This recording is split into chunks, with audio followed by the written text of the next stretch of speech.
right, so I wanted to talk a little bit about the unit plan that I've developed and that I've shared with you. So it's focused on healthy and sustainable outdoor environments. So this is a unit plan that I'm actually conducting with my Year 10s at the moment, and one that I've kind of just rejigged recently, mainly because of this online learning and also because of the opportunities that we don't have anymore, but I wanted to still have opportunities for students to think about outdoor environments and go into outdoor environments.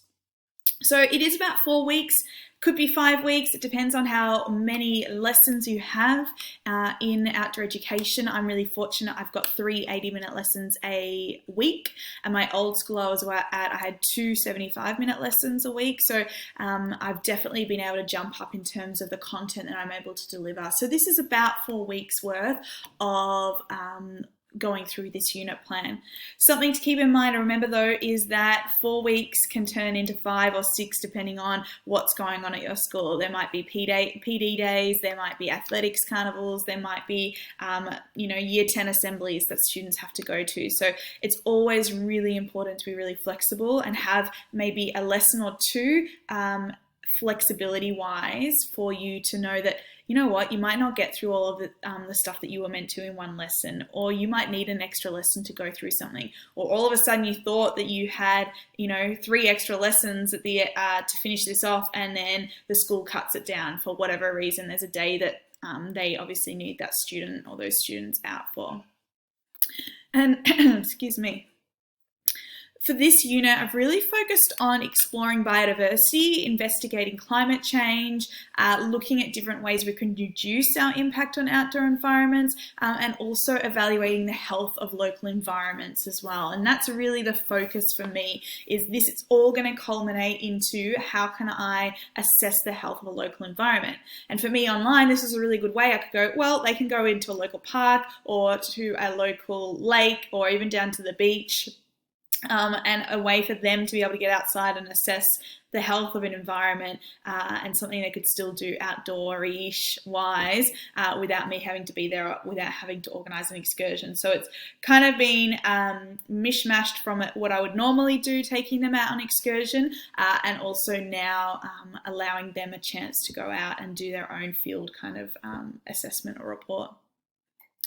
I've used the Australian curriculum and also elements of the VCAR study design for Unit 3 and 4, purely because, again, I've spoken to you about this before, I wanted to give them or get them to be exposed to some of this language and some of the literacy and also some of the topics and the content that they might do if they continue choosing it in VCE, but also I think is really important. And then the rest I've been able to get from the Australian curriculum. You would be able to find relevant or compatible curriculum from the Victorian curriculum as well, but I've just chosen it from the Australian curriculum for today.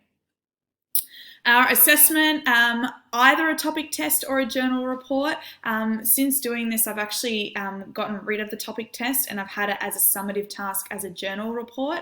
And the reason for that was that I didn't want to bombard them. My students have an exam coming up shortly and they'll still be using this as part of it. So they're still getting a summative exam type situation later on. But I also wanted them to really consolidate their knowledge from their practical elements and their own practical experience in a journal report. So that's what we've decided there. Some vocabulary that the students need to be able to use. Personally, I like to give this to them at the start of a topic, a unit. It allows them just to double check things if they're unsure. Words like turbidity are words that they probably haven't really heard of before. Even things like culling, they might not have an understanding of what culling means. Even something as simple as indigenous species or vegetation, flora and fauna.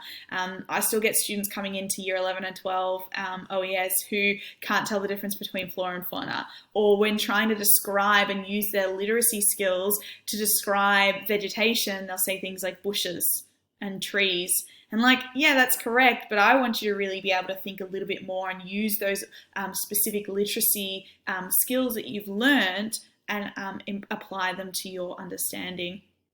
So it's really good for us to be able to build that vocabulary up early on. This is what the actual unit looks like.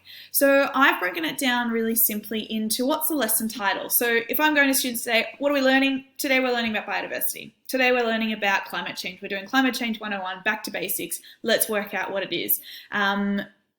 So that's what the lesson title is, the learning goal. I generally will put this up on the board or part of my lessons as kind of our learning intention. But what am I actually trying to get? If I had my principal come into my class and they said, okay, cool, what's your learning goal for today? Well, I want students to understand and research different methods of control and introduce species. I want them to be able to consolidate their understanding of the impact on biodiversity.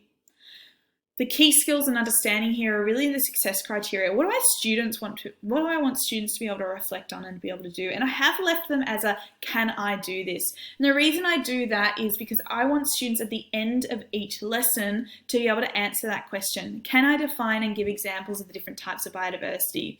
Yes or no, really should be as simple as that. Can I describe climate change, global warming, and the greenhouse effect?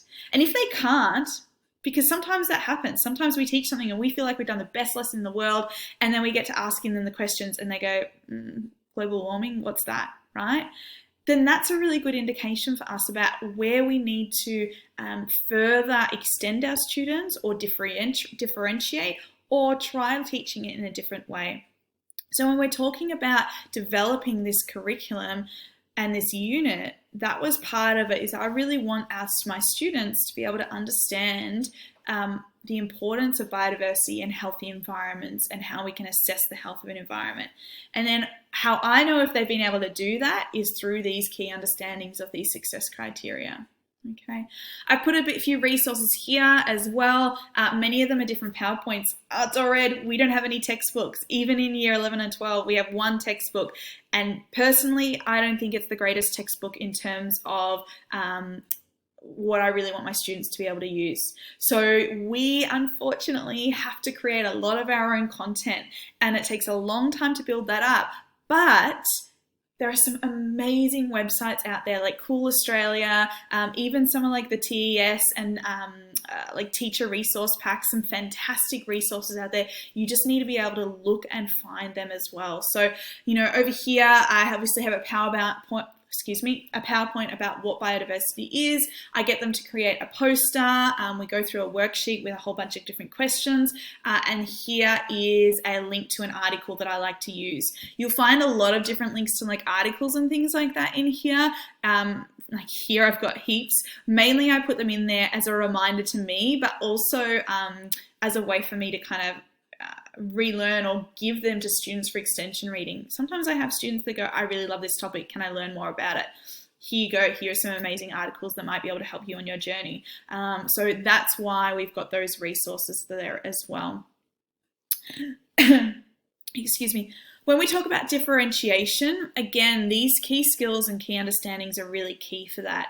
As I go through each lesson, I'm having many different formative assessments, conversations between students. What questions are they asking me? What questions are they able to answer? What questions are they asking themselves, or what conversations are they having with themselves? Am I asking them to give me an exit ticket on the way out to show their understanding? Am I getting them to write a quick paragraph on what they've learned today? Am I getting them to put in thinking routines? What's 3 questions I have, 2 things I've learned today that I didn't know before, and 1 analogy that I can make about climate change. Whatever it is, you're just trying to have some formative assessment from that. From there, that's when you can make your differentiation. What students in here, or how am I teaching this content that's allowing access for all students? Are there ways that I could put in different aspects or different ways to teach climate change? Do I have a video on climate change? Do I have an article on climate change? Do I have a great infographic that I might be able to use? So how am I best teaching these students, and what am I trying to do when I am differentiating? I'm trying to make sure that everyone has equal access to this information and to this knowledge, and that's really important, and that helps with engagement as well. You can see here I've got things like little games and worksheets, these online games, which are great for those students who love to have that interactive learning style, okay? Articulate, vocab list game. Basically, I just get little pieces of paper. I wrote a whole bunch of vocab words from this. It can be rabbits, European carp, invasive species, and I get other students to have to articulate without saying that word what the definition is and what the meaning is for that. That can be a really great way for them to solidify that learning, okay? If you keep going and scrolling down here, you'll also see that I've put in a practical experience. And usually I would take them out on a camp, I would take them out on an excursion, and that would be the practical experience there. For this though, obviously online learning, I'm asking them to go out and do that themselves. And that is going to be part of that summative assessment, making sure they can understand and assess the health of that environment as well. So that's really what this unit plan is. You need to go through and answer the HITS questions, or the high impact questions for this, thinking about ways that I've been able to talk about differentiation, talk about engaging students, talk about developing this as well, and talking about what I'm doing for formative and summative assessment here. So hopefully this helps, and hopefully you find it really useful for your own planning.